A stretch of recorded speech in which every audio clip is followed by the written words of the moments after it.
Sir, അങ്ങ് school തലം തൊട്ട് ഈ സ്പോർട്സിൽ മത്സരിക്കുന്ന ഒരാളാണ്. മത്സരിച്ച് വിജയിക്കുകയും നിരവധി സമ്മാനങ്ങൾ നേടുകയൊക്കെ ചെയ്തു. ഏതാണ്ട് 84 വർഷത്തെ സമുജ്വലമായ ഒരു കായിക ജീവിതം അങ്ങേക്ക് പറയാനുണ്ട്. എനിക്ക് ചോദിക്കാനുള്ളത്, അങ്ങ് വളരെ പഴയ കാലം തൊട്ട് മത്സരിച്ച് വരുന്ന ഒരാളാണ്. ഇപ്പോൾ നമ്മുടെ സ്പോർട്സ് ഒളിമ്പിക്സ് ഒക്കെ വരികയാണ്. ഒളിമ്പിക്സിന് വേദിയാകാനുള്ള ഒരു പരിശ്രമത്തിലാണ് ഇന്ത്യ. മാത്രമല്ല, ഒരു കാലത്ത് ക്രിക്കറ്റിലും ഹോക്കിയിലും മാത്രം മേന്മ പറഞ്ഞിരുന്ന നമ്മൾ ഇന്ന് അത്ലറ്റിക്സിലും ഗുസ്തിയിലും കബഡിയിലും ഷൂട്ടിങ്ങിലും ഒക്കെ നമ്മുടെ പ്രതിഭകൾ സമ്മാനങ്ങൾ നേടി വരുന്നു. ആ പഴയ കാലത്തെയും ഈ ആധുനിക കാലത്തെയും സ്പോർട്സിനെ അങ്ങെങ്ങനെ, ആ വ്യത്യാസം അങ്ങെങ്ങനെ നോക്കിക്കാണുന്നു? എൻ്റെ ചെറുപ്പകാലത്തിലുണ്ടായിരുന്ന പോലെ അന്ന് നമ്മൾ സ്പോർട്സിന് പോയാൽ വീട്ടിൽ അടി മേടിക്കും.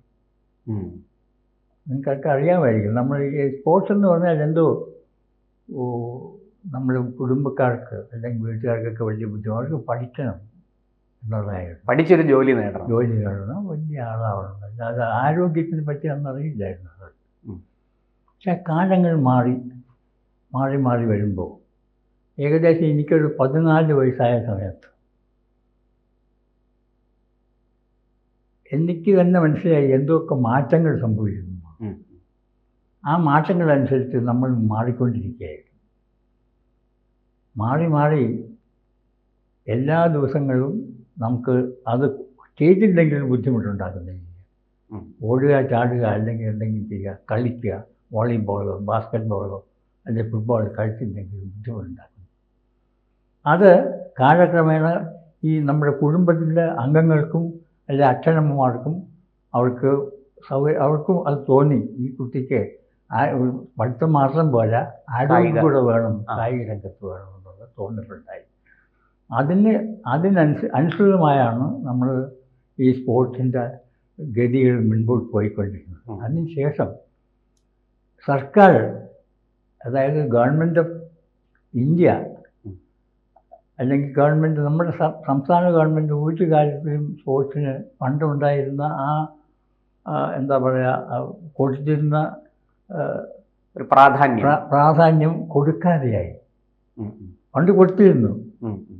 ഇപ്പം PT ഉഷയൊക്കെയുള്ള കാലത്ത് ഈ പ്രാധാന്യം കൊടുത്തിരുന്ന അത്ലറ്റിക്സിന്. പക്ഷെ അത് ഒരു കാലഘട്ടം വന്നപ്പോൾ അതങ്ങ് മാറി. അത്ലറ്റിക്സിൻ്റെ ഇപ്പം അതറിയാം. നമ്മുടെ സ്കൂൾ ഗെയിംസിന് പോകുന്ന കുട്ടികൾ തേർഡ് ക്ലാസ്സിൽ അവർക്ക് സ്ഥലമില്ലാതെ അവർക്ക് ട്രെയിനിൽ യാത്ര ചെയ്യുന്നത് ഒക്കെ അങ്ങനത്തെ ഗതിയിലേക്ക് വന്നു. സ്പോർട്സിനെ പറ്റി യാതൊരു വിധത്തിലുള്ള ചിന്തയും ഇല്ലാത്ത ഒരു സംസ്ഥാനമായി കേരളം മാറി. അതേ സമയത്ത് മറ്റു സംസ്ഥാനങ്ങൾ, for example Haryana, Madhya Pradesh, Himachal Pradesh, even Tamil Nadu, Pondicherry, ഈ സംസ്ഥാനങ്ങളെല്ലാം സ്പോർട്സിന് പ്രാധാന്യം കൊടുക്കുകയും ഞങ്ങളെപ്പോലുള്ള ആളുകൾക്ക്, അതായത് ചെറുപ്പക്കാർക്കല്ല, വയസ്സന്മാർക്ക് സഹിതം, വയോജനങ്ങൾക്ക് സഹിതം അവർ ഇൻസെൻറ്റീവായിട്ട് ഒരു മെഡൽ കിട്ടിയിരുന്നെങ്കിൽ 10,000 രൂപ 15,000 രൂപ കൊടുക്കും. ഒരു മെഡൽ, ഒരു ഗോൾഡ് പ്രോത്സാഹനം കൊടുക്കും.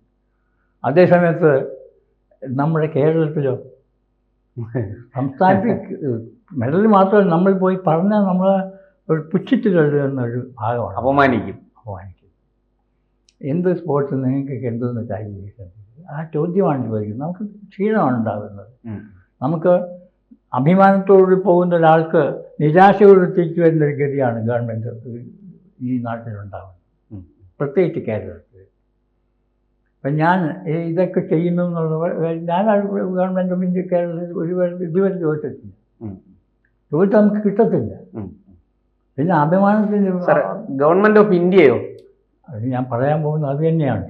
അതേ സമയത്ത് കഴിഞ്ഞ 10-14 വർഷമായിട്ട് ഗവൺമെൻറ് ഓഫ് ഇന്ത്യയുടെ ഈ നമ്മുടെ ഈ ഭരണകൂടം മാറി നമ്മുടെ മോദിജിയുടെ ഭരണത്തിലേക്ക് എത്തിയ സമയത്ത് വളരെ വലിയ പ്രാധാന്യം കൊടുത്തുകൊണ്ടാണ്, സ്പോർട്സിന് പ്രാധാന്യം കൊടുത്തുകൊണ്ടാണ് ഓരോ മന്ത്രിസഭ ഉണ്ടാകുന്നത്, ഓരോ മന്ത്രി ഉണ്ടാകുന്നത്. അവർ എന്തെല്ലാം ചെയ്യാന്ന് വെച്ചിട്ടുണ്ടെങ്കിൽ ഒരു ഒരു ഒരു ഒരു എന്താ പറയുക, അത്ലറ്റിക്സ്, പ്രത്യേകിച്ച് അത്ലറ്റിക്സ്, പണ്ട് സാറ് പറഞ്ഞ പോലെ ഹോക്കിയിലും ക്രിക്കറ്റിലും നമ്മൾ അഗ്രഗണ്യന്മാരായിരുന്നു.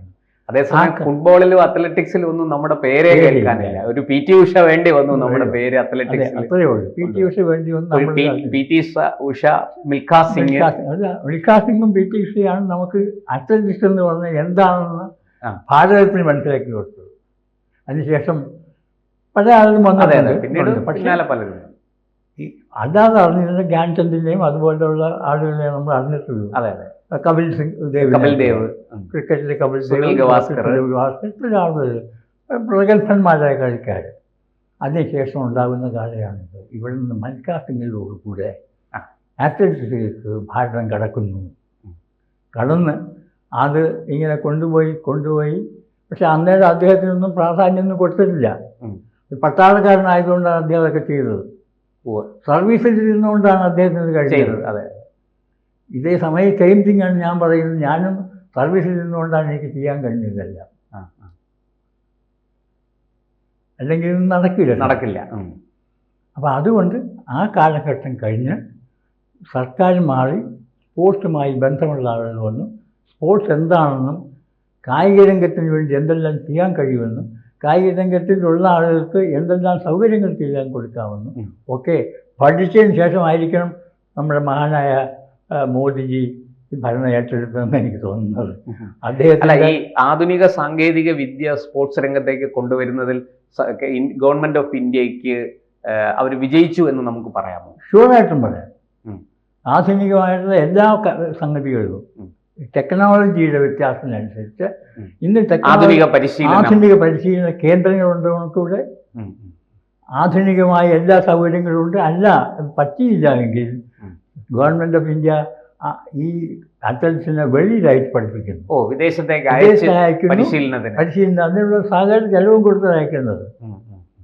അവർക്ക് സൗകര്യമായിട്ട് ജീവിക്കാനുള്ളത് അതുപോലുള്ള എല്ലാ സൗകര്യങ്ങളും കൊടുത്ത് എന്താ വെളി രാജ്യങ്ങളിലേക്കായിട്ട് അവിടുത്തെ കോച്ചസിൻ്റെ കീഴിൽ പരിശീലിപ്പിച്ച് തിരിച്ചുകൊണ്ടിരുന്നു.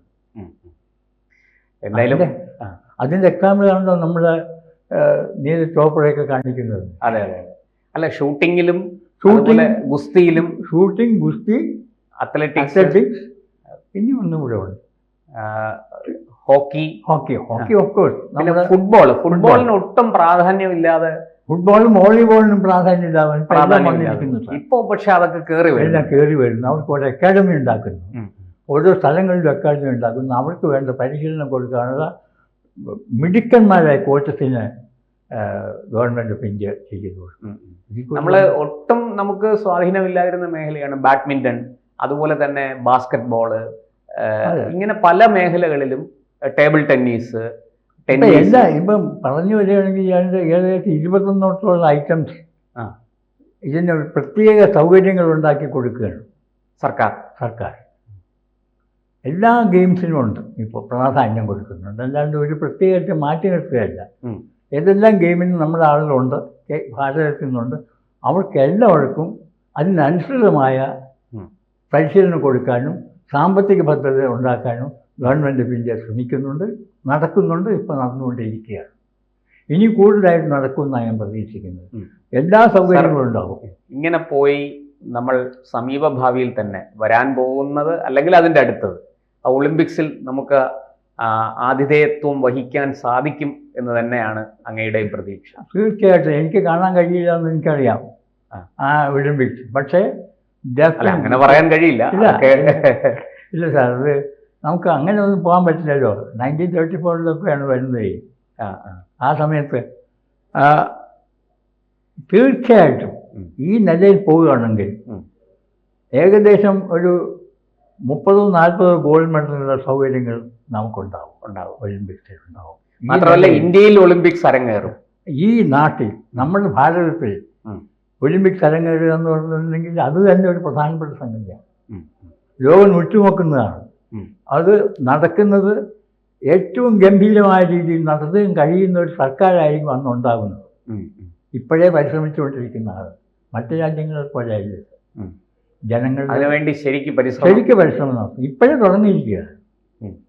അപ്പോൾ കോച്ചിങ് ലോക നിലവാരത്തിലുള്ള സ്റ്റേഡിയങ്ങള്, സൗകര്യങ്ങള് ഇപ്പോൾ ഇപ്പോഴേ ഉണ്ട് നമ്മുടെ കയ്യിൽ. ആധുനിക സാങ്കേതിക വിദ്യ എല്ലാ വിദ്യകളും ഉപയോഗിച്ചുള്ള ഉപയോഗിച്ചുകൊണ്ട് നമ്മളിപ്പോൾ സാങ്കേതിക വിദ്യയിൽ നമ്മളും ഒന്നാമതും തന്നെയാണ്. ഒന്നെന്ന് പറയാൻ പറ്റില്ല, എന്നാലും നമ്മൾ ആദ്യ 5 പേരിൽ ഒന്നാണ്. ലോകരാജ്യങ്ങളിൽ ഒന്നാണ്. 2-3 രാജ്യങ്ങൾ 4 ഒന്ന് നമ്മളാണ്. അപ്പോൾ ആ രീതിയിൽ നമുക്ക് ഇനിയും വളരെ മുൻപോട്ട് പോകാൻ കഴിയും. നമ്മുടെ ഒളിമ്പിക്സ് എന്ന് പറഞ്ഞാൽ ലോകം ഇതുവരെ കാണാത്ത രീതിയിലുള്ള ഒളിമ്പിക്സ് ആയിരിക്കും. ലോകം മുഴുവനും അവിടെ കേന്ദ്രീകരിക്കപ്പെടുന്ന ഒരു ഒളിമ്പിക്സ് ആയിരിക്കും നടക്കാൻ പോകുന്നത്. അതിന് എല്ലാവിധ ഭാവുകങ്ങളും എല്ലാവിധ സൗകര്യങ്ങളും ഞങ്ങളെപ്പോലുള്ള ആളുകൾ ഈ ജീവിച്ചിരിക്കുന്ന കാലത്ത് ഉണ്ടാക്കി കൊടുക്കാൻ തീരുമാനിച്ചിട്ടുണ്ട്. തീർച്ചയായിട്ടും അങ്ങയുടെ ആഗ്രഹം സാധിക്കട്ടെ. അങ്ങ് പറഞ്ഞ പോലെ ആ ഒളിമ്പിക്സ് നേരിൽ കാണാനുള്ള ഭാഗ്യവും അങ്ങേക്ക് ഉണ്ടാകട്ടെ. ഇപ്പോൾ ഏതാണ്ട് അങ്ങയുടെ കായിക ജീവിതത്തിന്റെ ശതാഭിഷേകം കടന്നിരിക്കുകയാണ്. 84 വർഷം, 9ാമത്തെ വയസ്സിൽ തുടങ്ങിയ കായിക ജീവിതം ഇപ്പോൾ 84 വർഷം പിന്നിട്ടിരിക്കുകയാണ്. അപ്പം അങ്ങ് ഏതാണ്ട് 94-95 വയസ്സിലേക്ക് എത്തി നിൽക്കുന്നു. നമുക്ക് തീർച്ചയായിട്ടും വരാൻ പോകുന്ന ഒരു ഒളിമ്പിക്സ് ഇന്ത്യ ആതിഥേയത്വം വഹിക്കുക, ഭാരതം അതിന് ആതിഥ്യം അരുളുക എന്ന് പറയുന്നത് നമ്മളെ സംബന്ധിച്ച് വലിയ അഭിമാനത്തിന് വക നൽകുന്നതാണ്. ആ അഭിമാനം അങ്ങേക്കും നേരിട്ട് കണ്ട് അതിൻ്റെ ഭാഗമാകാൻ കഴിയട്ടെ എന്ന് ആശംസിക്കുന്നു. നന്ദി. കൂടുതൽ വാർത്തകളും വിശേഷങ്ങളും നിങ്ങളിലേക്ക് എത്താൻ ABC മലയാളം സബ്സ്ക്രൈബ് ചെയ്യുക, ബെൽ ബട്ടണും അമർത്തുക.